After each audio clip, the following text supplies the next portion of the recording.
I'm going to share my screen. Are you ready? Yeah, just a second. Yeah. Hello and welcome to the Cancer Education Series, brought to you by MercyOne and Above and Beyond Cancer. My name is Chris Goodale. I'm the Executive Director of Above and Beyond Cancer. It's been a long day. It's always my great pleasure during these activities that I get to introduce our founder, Dr. Dick Deming. Dr. Deming? Hey, thanks, Chris. I know you were watching the Dodgers last night. So, welcome, everybody. It's a real treat tonight for me to introduce to you our speaker, who is a good friend of mine. He's from Chicagoland originally, went to Carleton College, undergrad, Chicago Medical School, and did his residency and fellowship at the Henry Ford Hospital. He is the medical director of the John Stoddard Cancer Center, UnityPoint, and he also has an Integrative Medicine fellowship from the Andrew Weil program at the University of Arizona. In addition to all of those honors and positions, he also serves on the board of directors for Above and Beyond Cancer. And in the community, there is no one that is more well-versed and more enthusiastic about healthy living, healthy eating, and wellness in general. And it's a real treat to have him speak tonight, Dr. Andy Nish, on protecting your health and immunity during stressful times, an integrative approach. Andy, Dr. Andy Nish. Thanks so much, Dick. I appreciate it very much. And welcome to all of you tonight. You know, you can choose to spend your time in many, many different ways, and you chose to spend it with us. So I want to give you some tips on how you can really improve in your wellness during this time. And I want to pay particular attention to our immunity. How do we protect ourselves from the COVID-19 virus? So welcome to all of you. And I'm going to share my screen here and get going with the talk. But I always, before we get going with the talk, I want to do just a short little meditation, because I think it's so important to get ourselves in the right frame of mind to really absorb what's going on around us and be aware and in the present moment. So I'm going to bring my slideshow up. And then we're going to do just a 3 or 4 minute meditation. So I want all of you to get comfortable in your chair, get in a comfortable position, back straight and upright. And I want you to close your eyes. Now take a few deep breaths in. Breathe in through your nose, breathe out through your nose or mouth. And just really begin to settle in. And let your body develop a natural breathing rhythm. Don't force it. Just be gentle with your body, be kind to yourself, and develop a slow, gentle breathing rhythm. And then gradually become aware of the sensations of your body.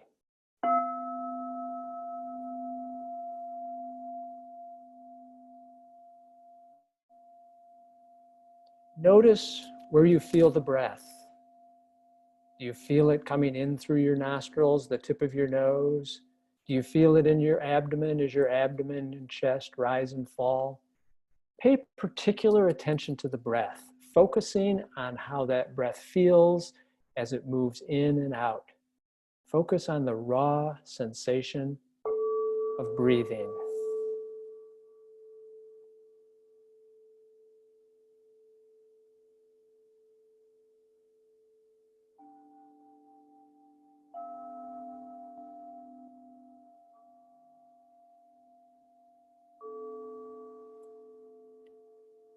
As you pay attention to the breath, you'll notice other sensations in your body.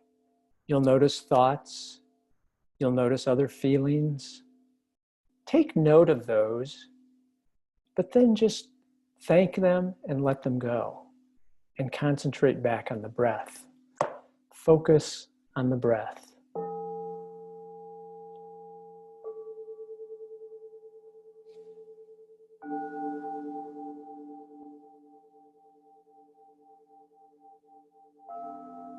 As more thoughts enter your mind, which they inevitably will, acknowledge the thought, but then go back and focus on the breath.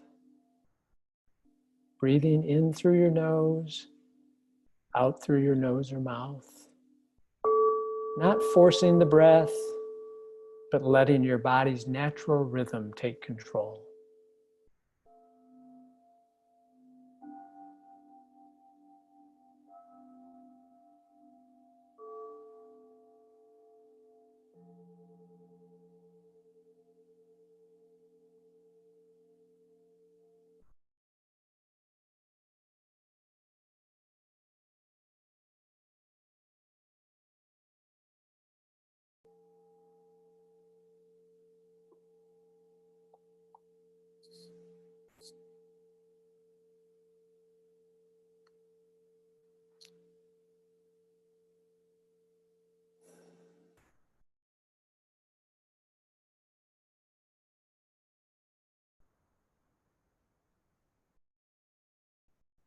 Okay. Well, hopefully I've put you in a more focused, relaxed state where your heart rate has come down, your blood pressure has come down, and you're just comfortable with a very relaxed sense of breath. Tonight we're going to be talking about, excuse me, I've had trouble with this. Protecting your health and immunity during stressful times, an integrative approach. And Dr. Deming and I were talking before this presentation, and I asked, how are you? And we both came up with sort of the word restless. We're just kind of restless right now. There's so much uncertainty. We have this election coming up. We have the virus. We have increasing number of viral cases. And there's a lot of restlessness in all of us. And so I hope after the presentation tonight, I can give you some tips and some techniques to help you with this restlessness. So we're going to use an integrative approach. So we're not going to talk about pharmaceuticals. We're not going to talk about drugs. We're going to talk about what you can do with your natural human body. So as a human organism, we struggle for certainty when the essence of life itself is uncertainty.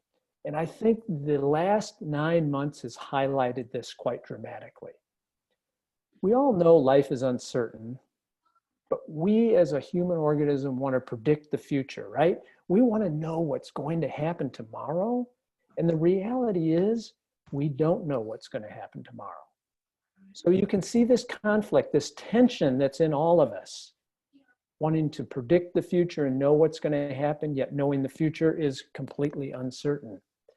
So we're in a state of constantly worrying about the future that has not yet happened, and simultaneously we're trying to figure out steps how to avoid that which has not yet happened. So we're trapped in this mindset, and it's physically and mentally exhausting.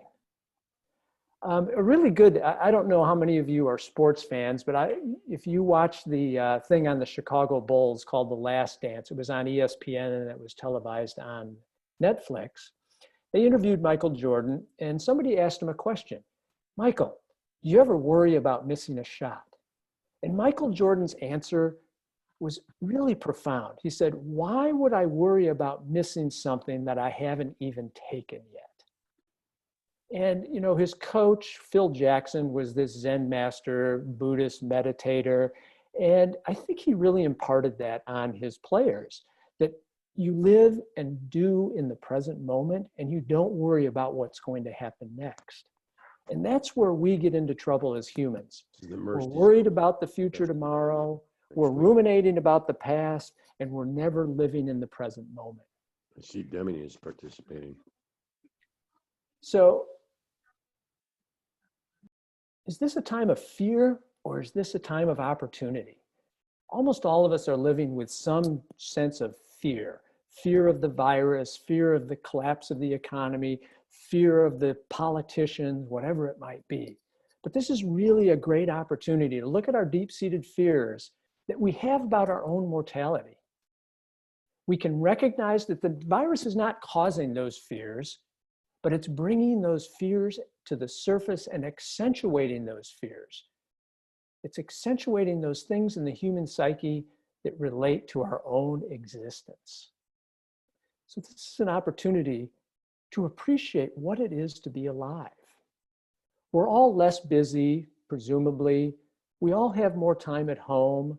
We all have more time with our family and loved ones because we're not out going to concerts and movies and things. And so this is a perfect opportunity to really be with those around you. And most of the time we are not with people. We are physically, but mentally and emotionally we're off somewhere else. So it's a wonderful opportunity to cultivate meaningful relationship. So what do the quantum scientists tell us? The quantum scientists tell us that there is no static or absolute reality. Everything exists as an infinite possibility, each with a certain probability. That's quantum physics. Anything is possible, but everything comes with a probability. So we have to remember that. We have to remember that. Now, we also want to understand that the physical body, our sense of being or well-being, can be affected by our immaterial mind or our thoughts. So if we constantly have the thought of dread and fear and death, that's going to consume us, and that's going to cause our body to have a state of disease. Thoughts, which are the mind energy, directly influence how the brain controls our body's physiology through chemicals, neurotransmitters, and hormones. So it's important that we work to shift our mind's energy towards positive, life-giving, life-generating thoughts and eliminate these energy-draining and debilitating negative thoughts. And I talk to people all the time about this, but there's nothing worse right now than watching the news, because it will suck the energy right out of you. So instead of watching 20 minutes of news, learn to have 20 minutes of contemplative time with meditation. What fills your mind, your thoughts and belief become your world. Whatever you put your attention on expands.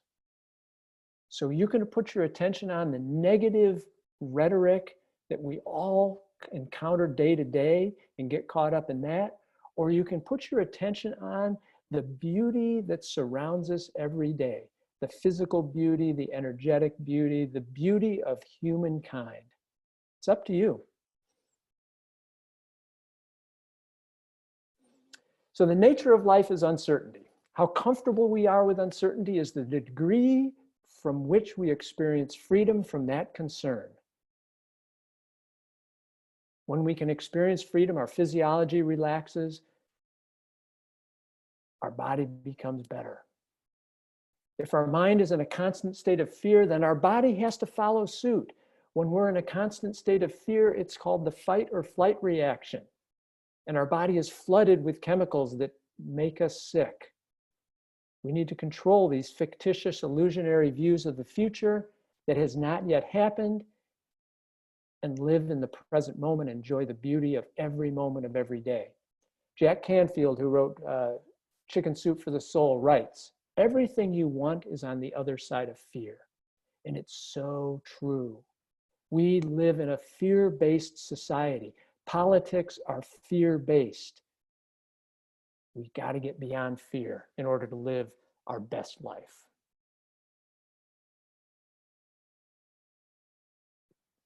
So I ask you as an absolute truth, as you sit here in this moment, is it true you are not safe?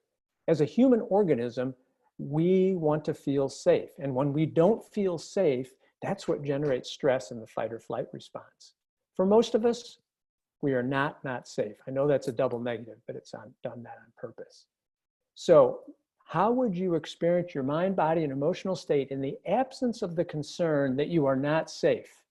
And what tools can I help you with to achieve that state? And that's what we're going to talk about next.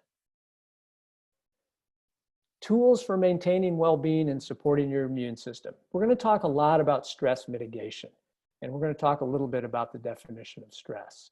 We're going to talk about sleep. How do we optimize our home environment? This is something we really miss.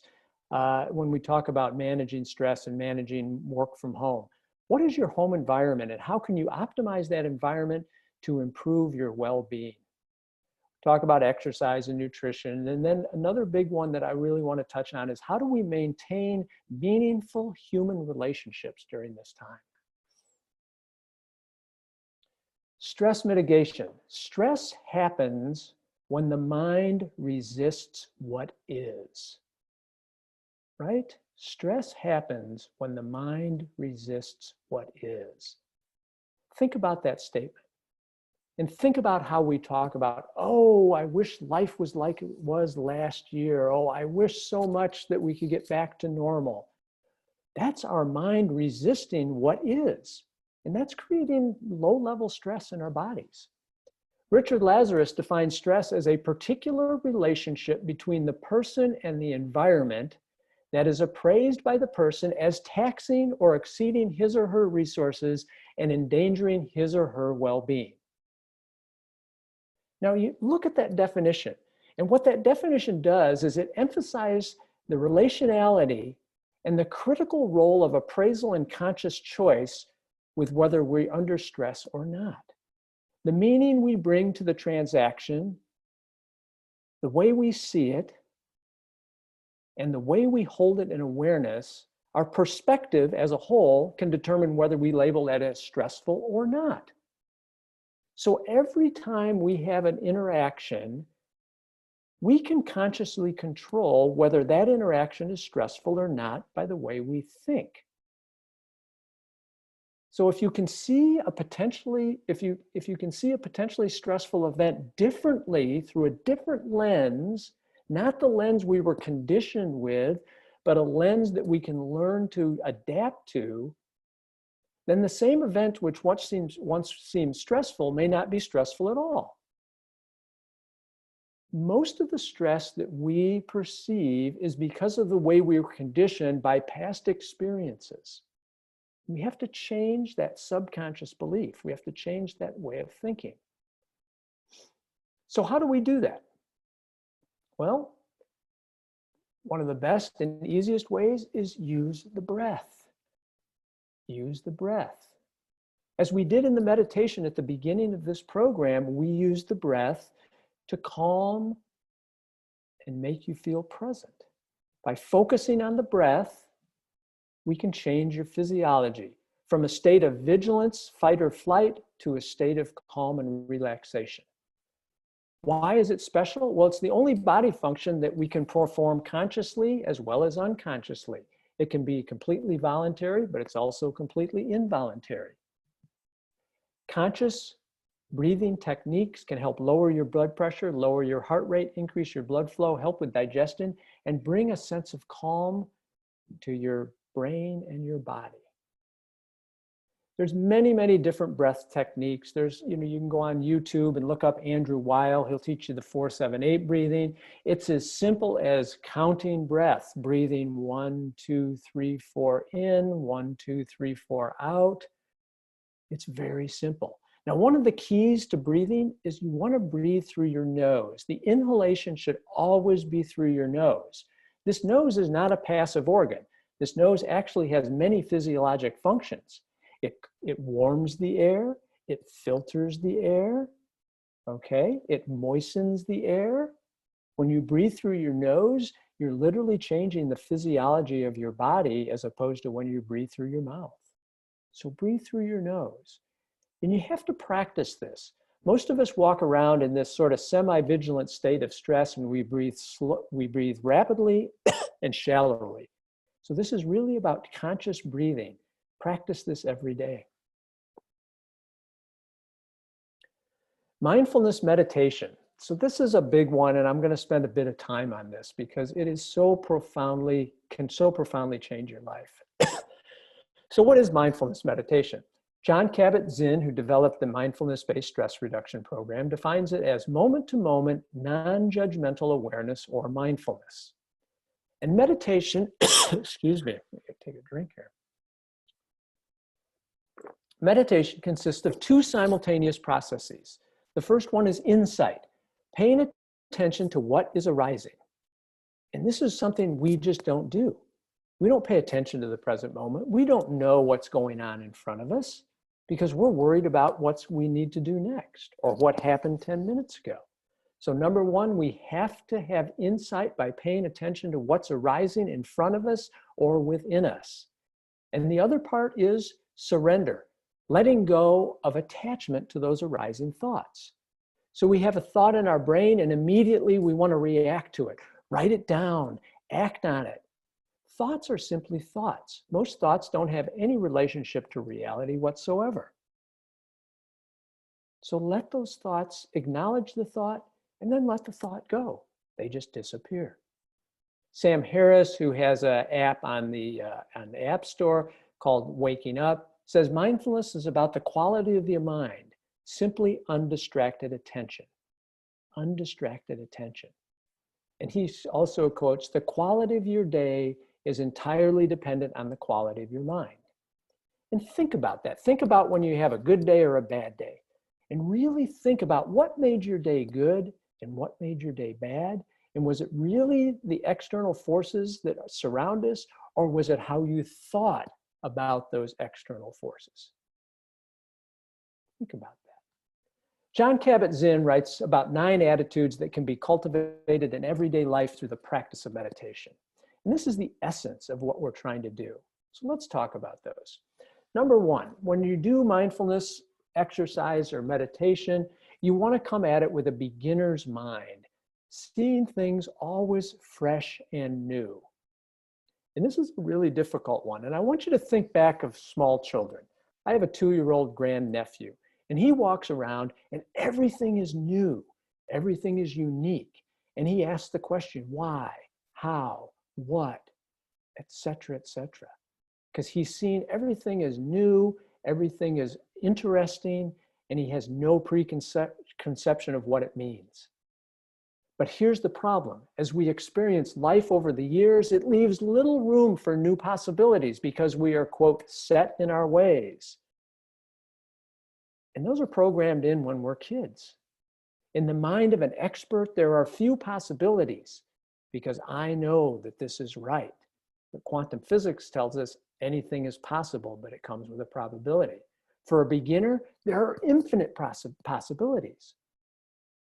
When you come at something with freshness, there are infinite possibilities how to solve a problem.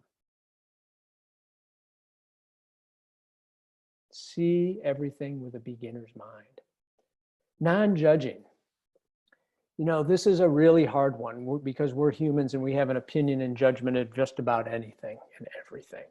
When you really pay attention to what goes on in your mind, you discover that you have judgments and opinions about everything. I like it, I don't like it. I want it, I don't like it. It's good, it's bad. The list goes on and on and on. By quickly judging, we're not allowing to see how things really are. We make a judgment instantaneously, and that judgment is based on our past experiences, which are embedded in our subconscious, habitual, reactive mind. And we just keep doing it because we're not aware. We're not aware. We see everything through the veil of our own opinions, ideas, likes, and dislikes, which is blinding. We go through life with blinders on. So meditation does not mean there will be no judgments. We're going to always have judgments, but it means becoming aware of how judgmental we are. And it helps us navigate through the judging so that it doesn't any longer dominate our lives. Because most of us don't recognize judgment, just like we don't recognize implicit biases. You know, there's lots of studies. Oh, I'm not biased. I'm not racially biased. Yet you show a person, you have a person walk down the street who's African American, and they've shown women hold their purses tighter. That's an implicit bias. That's a subconscious that's been programmed into the subconscious. So it takes awareness to change the attitude and behavior. Acceptance, an active recognition that things are the way they are. Sometimes things are not the way we want them to be. And guess what happens? When we force things as they are not, that leads to stress. And this is the perfect example of what that is. We don't want to accept that we are now in somewhat of a restricted state because of this viral pandemic. And when we don't accept things the way they are, that creates stress, anxiety, and fear. Acceptance. Letting go. This is the opposite of clinging, okay? And again, this is another perfect example. Letting go reminds us that we do not have to get involved in grasping and clinging to what we want and push away what we don't. Well, here we are. We've got the COVID pandemic. We don't want the COVID pandemic, and many of us are trying to push it away, push it out of our minds. Creates anxiety, stress, fear. Letting go means letting be, letting life unfold as it is, letting what happens happen. Letting go allows you to recognize that you are trapped by your own desires, which is painful. Letting go is actually a doorway to freedom. Let go. Be where you are. John Kabat-Zinn writes a book. It's called Wherever You Go, There You Are. Wherever you are is good enough. Accept it. Trust. We need to begin to cultivate a deep sense of trust in ourselves and the natural wisdom of our bodies. And we've really, I think, Dick can comment on this later, but I think we've done a tremendous disservice in our Western medical model because we put all trust in what we feel into the physician's hands. And the physician is telling us, do this, do that, when we should trust what our body's telling us. Who knows better than your body, which you've lived in X number of years, than you? Trust your intuitive sense. We need to develop a better sense of intuition and trust that intuition, a gut feeling. My gut tells me something's not right. Listen to it. Patience. We're impatient to get on to the next thing, aren't we? Oh, got to get going, got to move, got next thing to do. Well, when that happens, we're always worried about what we have to do or what we should have done, and we miss what we're actually doing in the present moment. We miss that. So we want to cultivate a practice in recognition that things will unfold in their own way, that in some profound way, those things cannot be hurried. In rushing to get somewhere else, the byproduct is we're never actually where we are. And that is so true. You'll ask somebody, what did you do yesterday? I don't have any idea. I was so busy, I had to get on to the next thing. We never appreciate that present moment. And I think this is a perfect time, a perfect opportunity to really be in the present moment, be with ourselves, be with our loved ones, and not just rushing to the next activity. Non-striving. So for all the type A personalities, and yep, I'll raise my hand, that's me, trying not to make anything happen is really hard. My training through life is I made things happen. But we just need to be with the unfolding of life moment to moment and let it be. Let things be as they are. The longer your to-do list, as John Kabat-Zinn says, the longer you should practice non-striving. Gosh, do those leaves really need to be raked today? No, they're going to be there tomorrow. And maybe they'll get blown away by the wind the next day. Whatever is here is good enough. It's okay. Gratitude. This is a big one that I really stress people practice because we are loath to always talk about what's wrong in life, and we should cultivate a practice of what's right in life. Because remember what we said, whatever your mind goes to expands. So if our mind is constantly going to what's wrong, that's what expands in our universe, in our world. When our mind goes to what's right and what I'm grateful for, our mind expands into beauty and love. So be grateful every day. Write a gratitude journal. 3 things every night you're grateful for. And they're very, very simple. There's nothing complex. I'm grateful the sun was out today. I'm grateful the snow is melted. I'm grateful my granddaughter called me and said hello, whatever it might be. And as you practice that and cultivate that, your life changes, your brain changes, and the way you go about life changes. Generosity. Give yourself to life. We are human beings. As human beings, we are naturally compassionate and loving.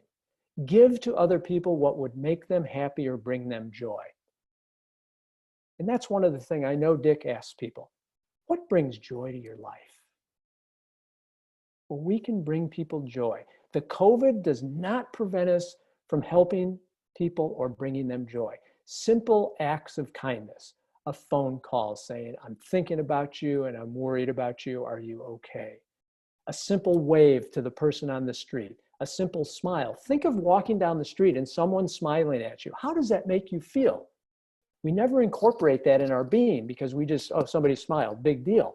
Next time somebody smiles at you, says hello to you, waves to you, stop for a moment and really feel what that felt like.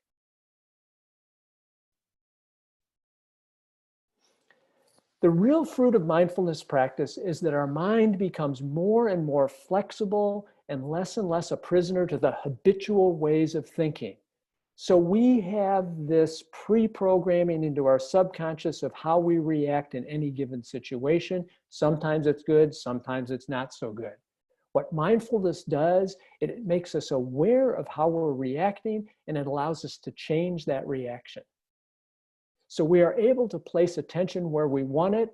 Thoughts and emotions, while still arising, may or may not distract us. Viktor Frankl says, and I love this quote, between stimulus and response, there is a space. So you have to remember our subconscious programming is our stimulus response programming. Okay? Somebody yells at me, I immediately yell back at them. That's my stimulus response programming. Between stimulus and response, there's a space. And in that space is our power to choose our response. And in our response lies our growth and freedom. So the stimulus happens and the response is embedded in our subconscious and it's almost immediate. But that's what meditation allows us to do.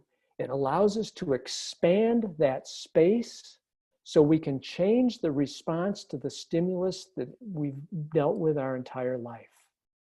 That's the beauty of mindfulness. And then we're free to place our attention where we wish, allowing us to create a world of our choosing. It's your choice. It's your choice. This is a picture. I love these pictures because I love scenes of nature because nature is naturally healing and naturally calming. And this is the comet Neowise from earlier this year. It was out this summer, and this is looking over Mount Hood in Oregon. My son took this picture. This is a time-elapsed picture, but I don't know if any of you got to see it, but it was the most remarkable thing ever. This beautiful comet in the sky. It was quite remarkable. And this is one of those times that you want to be in that present moment and not miss it.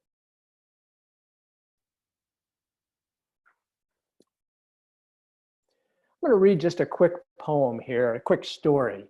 And this epitomizes how we live and how mindfulness can change.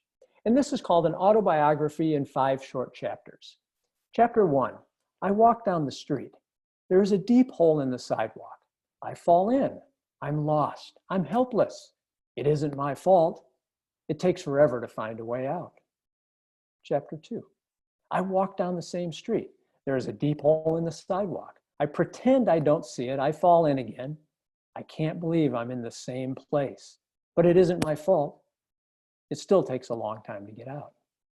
Chapter 3, I walk down the same street. There's a deep hole in the sidewalk. I see it there. I still fall. It's a habit, but my eyes are open. I know where I am. It is my fault. I get out immediately. Chapter 4, I walk down the same street. There is a deep hole in the sidewalk. I walk around it. Chapter 5, I walk down another street. I just love the metaphorical analogy with this in developing a mindfulness practice. That's life. That's life. Okay, another one of my favorite stress reduction techniques is going out into the forest and just walking slowly and contemplatively and enjoying everything the forest has to offer. The Japanese call it Shinrin-yoku. We call it forest bathing. It literally means taking in the forest atmosphere. It's a simple idea. A person simply visits a natural area, particularly forest, and walks in a relaxed way that's calming, rejuvenating, and restorative. It's developed in the late 80s. There are certified forest bathing experts, but you can just go do it. Walk through the forest. It's not a hike. It's not a race. It's just walking slowly, contemplatively, taking in all the forest has to offer. And that means the sights, the sounds, the feel, the taste, everything. Feel the energy of the forest. Go up and put your arms around a tree. Feel the energy of that tree. It's amazing stuff. And the Japanese have studied this fairly extensively. And what they've shown is the health benefits include reduced stress, improved mood, lower blood pressure, boosts the immune system by increasing the number of what we call natural killer cells. Those are important for fighting infections, particularly viruses. And it increased energy levels and improved sleep. So go out and absorb nature. Walking in nature, exercising in nature is a far different experience than being in the gym. Sleep. There's been lots of studies on sleep, what does sleep do? But one of the bottom lines is shorter sleep duration and inconsistent sleep patterns increase the risk of infectious illness.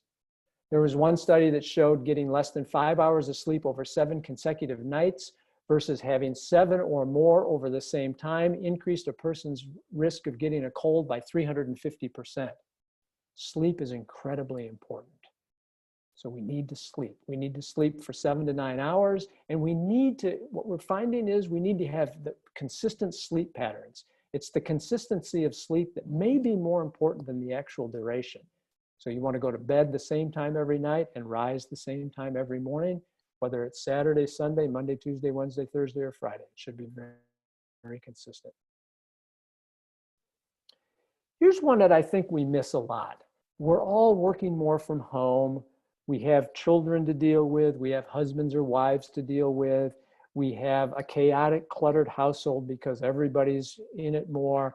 But we really want to focus on how do we make our home a healing space. So we have to think of all the different things that go on in making a healing space. There's a gal down at University of Arizona. She's Dr. Sternberg, Esther Sternberg, and she runs a program down there that really focuses on, it's a master of healing spaces, literally. And she's done tons of research on how do we make spaces, whether it's your home space, your healthcare space, or other office space, healing. So we'll give you some tips on that. So the first thing I think we all look at is, what do we see? What do we see? So if you're cooped up in a closet, that's a big problem, because you have no beauty or nature that you're looking at. So we know that beautiful views of nature are universally calming and healing. So if you're able to place your desk near a window and look out into nature, that's the best, preferably on a side of your house with abundant sunlight. If you don't have a window, then put some plants and flowers around. Put some natural things around, plants, flowers, cactus, whatever it might be. Now, if you don't have that ability, or you're allergic or don't want to take care of plants, then hang some pictures of nature. Hang pictures of whatever you like, the beach, the ocean, a stream, a lake, a mountain, doesn't make any difference, okay? So what you see can profoundly affect how you feel and actually how productive you are. Also, we want to be cognizant of clutter. Cluttered workspaces increase our stress. Cluttered workspaces are stressful. So unclutter for a calmer workspace. What do you hear? So a lot of us are at home. It's not the big city like Chicago, so we don't have all the street noise and the siren noise, but a lot of us may live where there's quite a bit of noise of traffic. Loud noises are stressful. So we can do several things. We can put on tapes or downloads of nature, babbling brook, ocean waves, wind in the trees. If you happen to live where there's a lot of nature around, open the windows when you can, listen to the birds, listen to the trees. We want to be in a calm, quiet space. Some of us don't do well with any sound. Some of us do much better with just quiet. You can play your favorite calming music. Now, AC/DC, probably not so much, but calming music. All of these can improve your health, improve your well-being, improve your productivity, and calm you down. Smells. This is another interesting one most of us don't think about, but our most primitive sense is our smell sense. It's the most ingrained and lasts the longest over history. So think of as a child. I remember distinctly smells as a child. The smell of pine trees when we went to the woods, the smell of baking cookies, the smell of a baking apple pie. Think of smells that remind you of a happy memory and try and recreate those smells. Now, I do caution people about smells. Don't buy these chemical deodorizer things that you plug in, because those are just spewing chemicals into the room. They're not natural. When I say smells, it's really how do we get a natural smell, either with an essential oil that's derived from the actual plant or having something that creates that smell in your house. So smells can really be profoundly healing. We're learning that as we exhale more and more carbon dioxide, we can become sleepy, we can become less productive. So if you're in a small room, you want to make sure that room is well ventilated. If it's not, then you want to step outside that room and get some fresh air every once in a while. And then humidity levels, really interesting research that probably optimal humidity level is between 35 and 45%. And we have to remember that this is really important in the winter because viral transmission is greater with dry air. So if you can, humidify your house and keep your house at least at 30%, but maybe even strive for 35% during the winter. Exercise. We all know that this is good for us. We all know how important this is for our well-being, but it can really improve your immune system. It can boost your mood. It can improve your physical conditioning. You know, a lot of people don't want to go to gyms. I don't even like going to gyms, but you can still go outside. You can still go outside and take a walk, ride a bike, go outside and garden, mow your lawn, rake your leaves. Get out every day, even if it's for just 10 minutes. Get outside and enjoy nature. Nutrition, we can talk for hours about nutrition, but some of the latest research is suggesting that our nutritional habits have gone from poor to poorer during the COVID-19. With stress and anxiety, our hormones are telling us that to eat more junk food. It literally is controlled by these hormones in our body that are stress hormones. So we're eating more things with sugar and salt and fat when we should really be eating more of products from nature. So again, it comes down to eating real food, whole food that Mother Nature provided us. Lots of vegetables, lots of fruits, okay?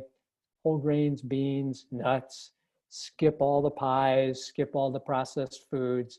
It really is important to eat the best diet possible because that's also going to protect your immune system. This is a big one, relationships, socialization, and loneliness. So there's a research psychologist out at UCLA, his name is Stephen Cole, and he writes, if you measure actual stress using best available instruments, it doesn't hold a candle to social isolation.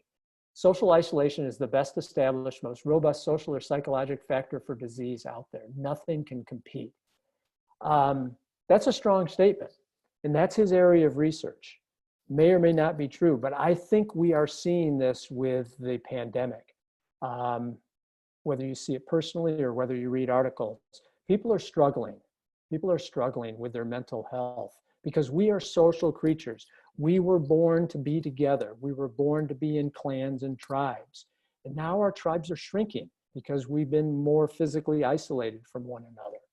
I think one of the worst things we ever came up with during this crisis is the term social distancing, because that's not an accurate term. We need to physically distance, but we do not need to socially distance. There's many, many ways we can be socially connected. And we know that strong, loving, nurturing social connections and relationship protect us from chronic diseases. Our social environment dictates how our genes are expressed. They have a very strong correlation with our mood and our mental health. And so we need to physically distance, but we do not need to socially distance. Right now, all of you are gathered with us tonight in a social way. We can see each other, we can talk to each other, and yes, we'll have question and answer afterwards. But we are engaged in a social interaction. And we'd love to connect with you on a human bodily basis, but we can't right now. So we're doing the best we can. So it's really interesting. You know, connect with the people around you. We're less busy. We have more time for connection, whether it's your spouse, your children, your grandparents, your parents, whatever it is, connect with them. The research would tell us that if we can't be physically together, then the best way to connect is either through a Zoom meeting where we can see each other, Skype, FaceTime, or just a phone call. Connecting through texting and emails is not a social connection. It just doesn't work. Our brains just don't absorb it as a social connection. You have to physically see or talk to someone to make that connection. Now, it's perfectly reasonable in our pandemic to be outside with a small group of people, fully masked, 6 feet away. That's perfectly acceptable, perfectly acceptable. And we need to do more of that. I'm trying to figure out in the winter how I can have small get-togethers in my yard, and I'm gonna buy big blankets. I'm just gonna put them on the chairs and wrap people up, and we're gonna have dinner outside. They do it in Norway and Sweden. Why can't we do it here? But again, small groups, 3 or 4 people, distance by 6 feet, wearing masks. Those are important things. It's funny, I've connected more with my neighbors and I know things about them I never knew. Like, oh, you do that? I didn't know that. So it's kind of fun. So we can look at this time as something dreadful where we're missing out, or we can look at this time, this is a different lens, remember, as an opportunity to learn more about the people around us.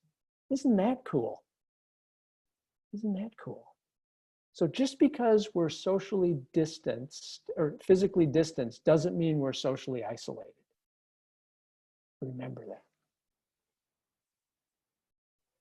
I want to read this in closing. This was written at the beginning of the pandemic, and this resonates so much with me. And the people stayed home and read books and listened and rested and exercised and made art and played games and learned new ways of being, and were still and listened more deeply. Some meditated, some prayed, some danced, some met their shadows, and the people began to think differently. And the people healed. And in the absence of people living in ignorant, dangerous, mindless, and heartless ways, the earth began to heal.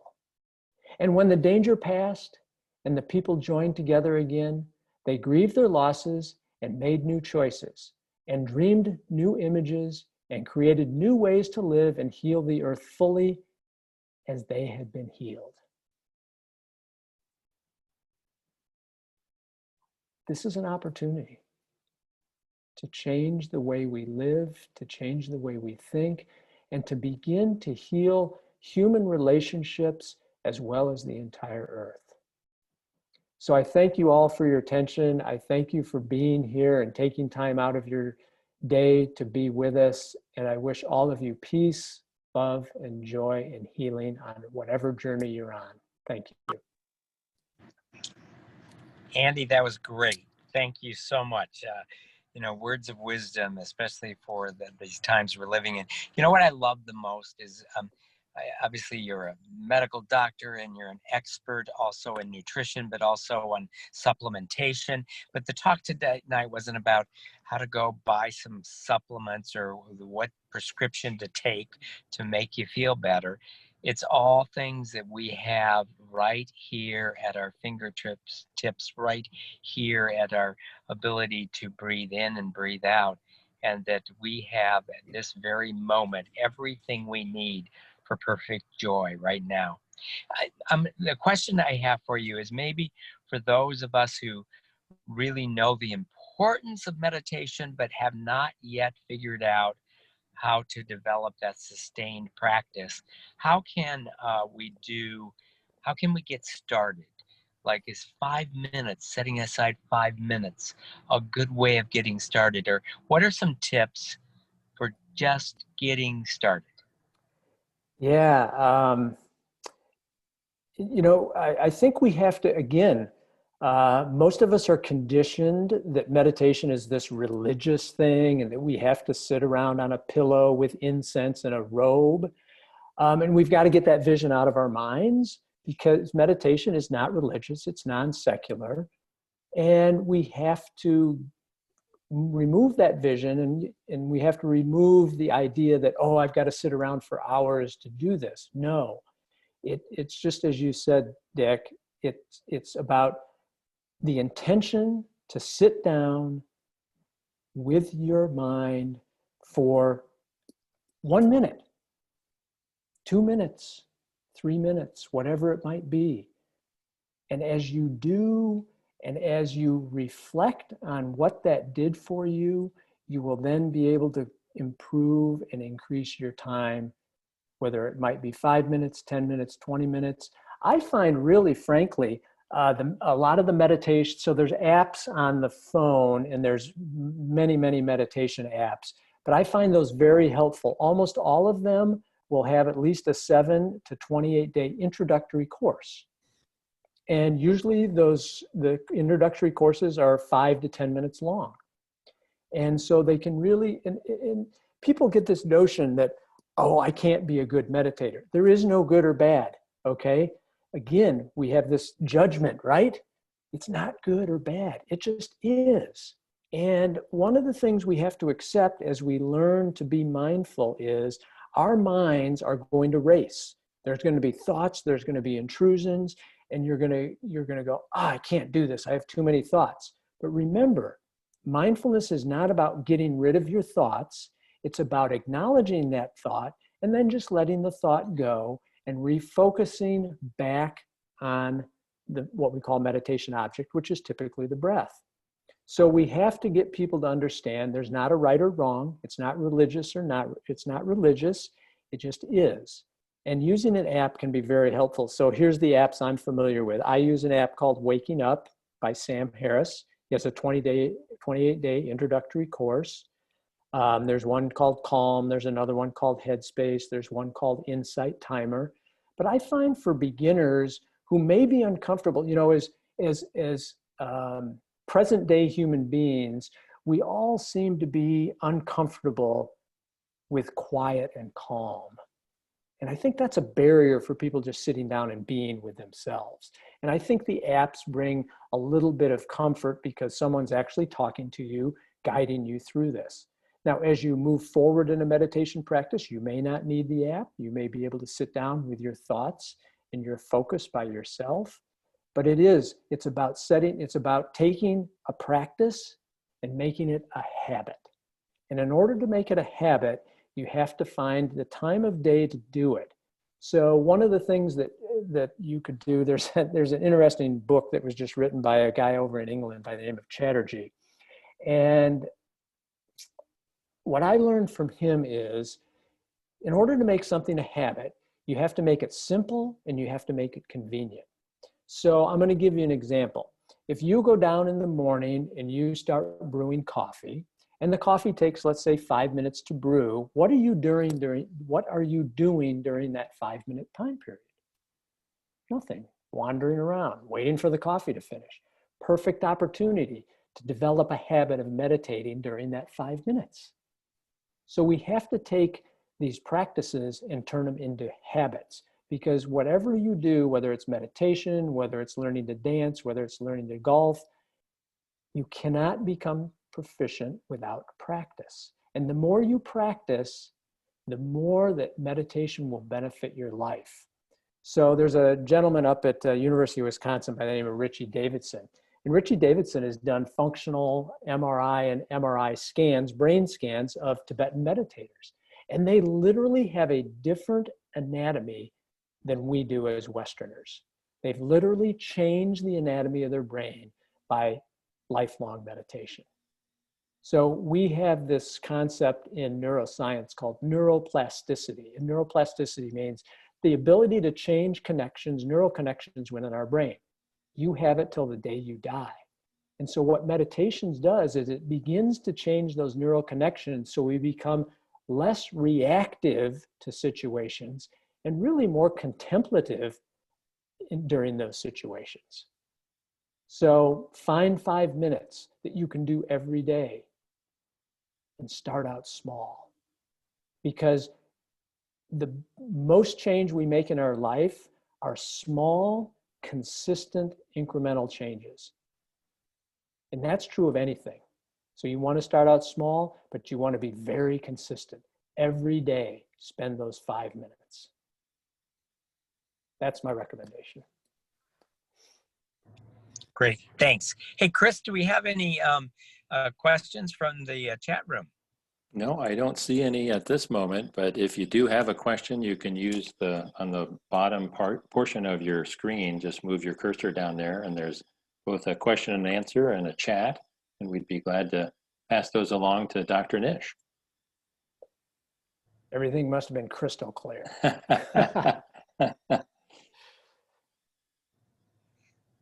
Andy,